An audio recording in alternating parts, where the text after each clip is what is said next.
O Conselho Nacional de Justiça vai apurar a absolvição, ouça só o absurdo, de um homem de 35 anos acusado de estuprar uma menina de 12.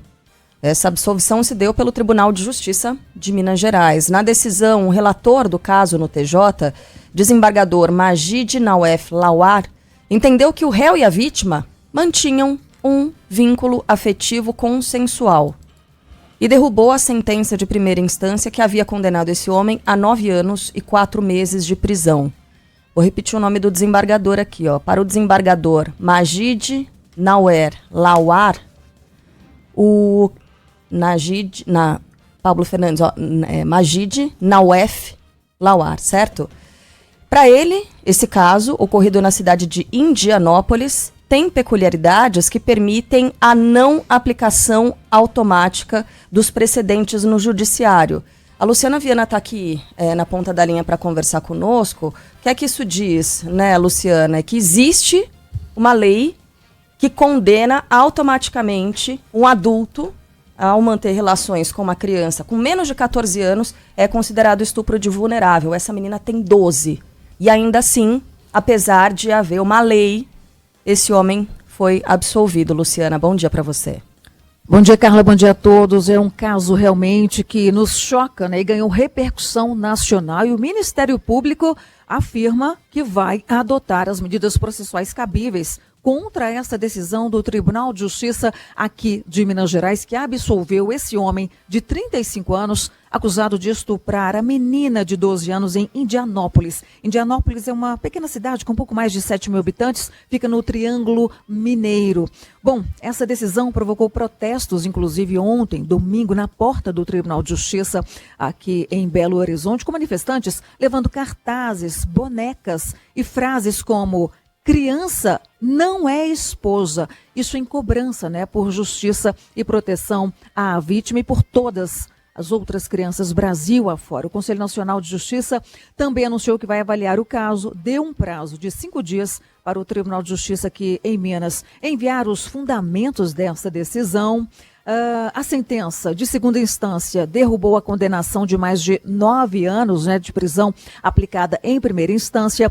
O caso, ele vem desde abril de 2024, após uma denúncia da escola, né, sobre a ausência da aluna nas aulas. O Conselho Tutelar, ele apurou que ela vivia então com esse homem. A PM, naquela ocasião, foi acionada. Bom, segundo o TJ, as relações sexuais mantidas entre os dois eram de conhecimento da mãe da menina e ocorriam de forma consensual, sem violência, configurando a formação de um núcleo familiar, imaginem só. E um detalhe: o homem tem passagens por homicídio, tráfico de drogas, ele levava cesta básica e doces para a mãe.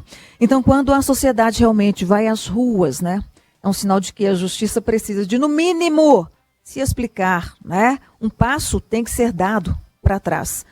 Dá para aceitar, né, que uma criança seja tratada aí como se tivesse condições de consentir, e como você disse, né, Carla, lei, 14 anos de idade, abaixo dos 14 anos de idade, é considerado estupro de vulnerável, né? Relações sexuais.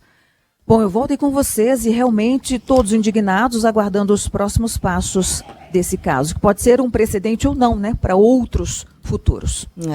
Abaixo de 14 anos, segundo se decide, a nossa sociedade decidiu, a criança, o adolescente ainda não tem base para consentir nada de sexual, nenhum tipo de ato, ainda que haja a ligação sentimental, né, segundo disseram esses desembargadores. Eu queria, além do nome desse desembargador, do Majid Nawef Lawar, o Valner Barbosa Milward de Azevedo seguiu o voto desse desembargador, e o voto vencido foi de uma mulher, da desembargadora Karen Emerick, da 9ª Câmara Criminal do Tribunal de Justiça de Minas Gerais.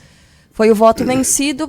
É muita coisa, né, pra gente destrinchar nesse contexto, porque ainda por cima, como a Luciana trouxe, você está falando de uma pessoa que tem antecedentes criminais. É um homem que já foi condenado por homicídio e tráfico de drogas e mantinha essa garota de 12 anos morando na casa dele. Parou de ir para a escola percebeu a ausência da menina e só assim esse caso foi parar na mão das autoridades.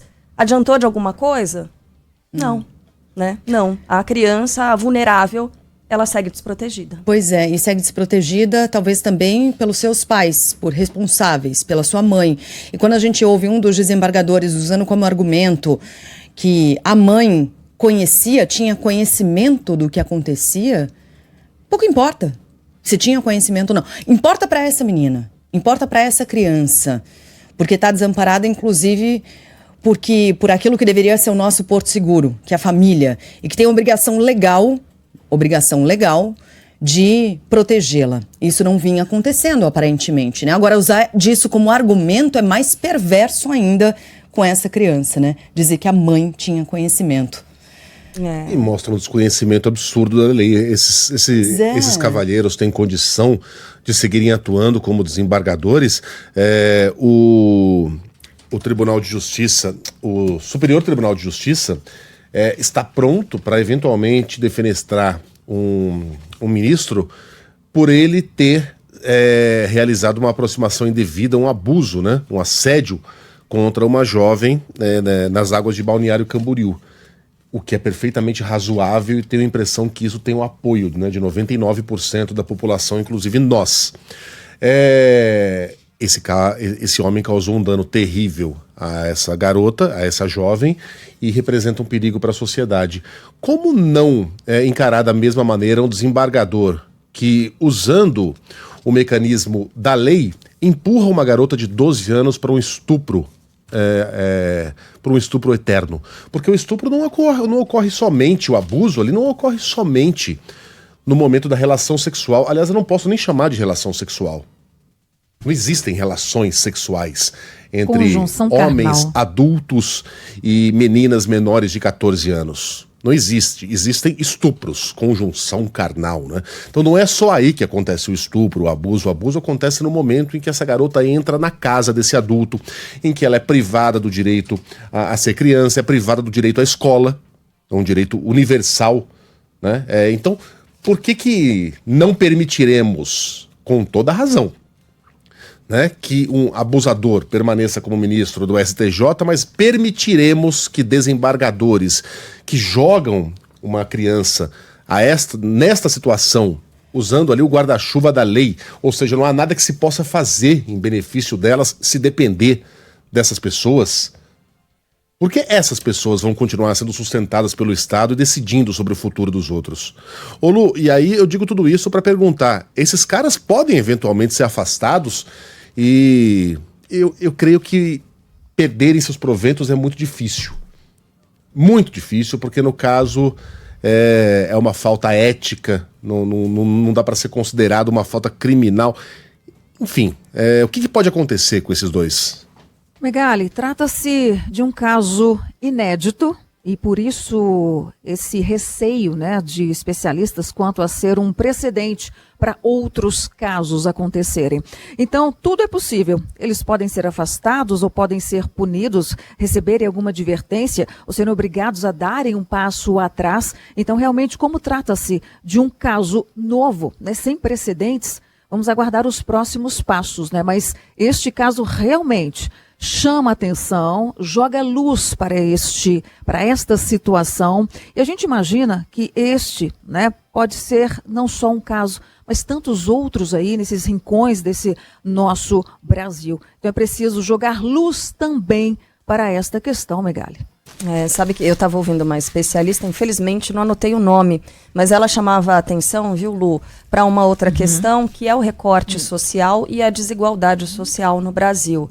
Vocês conseguem imaginar essa mesma circunstância se tratando, ainda que fosse de uma menina abusada de 12 anos, mais uma menina com posses, de uma família com uma boa criação, uma menina filha de um desembargador? Uma filha de desembargador de 12 anos que é levada a morar na casa de um homem de 35 anos. Você acha que esse homem não seria condenado por estupro de vulnerável? A gente não consegue imaginar essa situação, né? Então isso aprofunda ainda mais a desigualdade no Brasil, né? Escancara uma coisa horrorosa que já acontece. Valeu, Luciana. Havendo novidades, espaço aberto para você.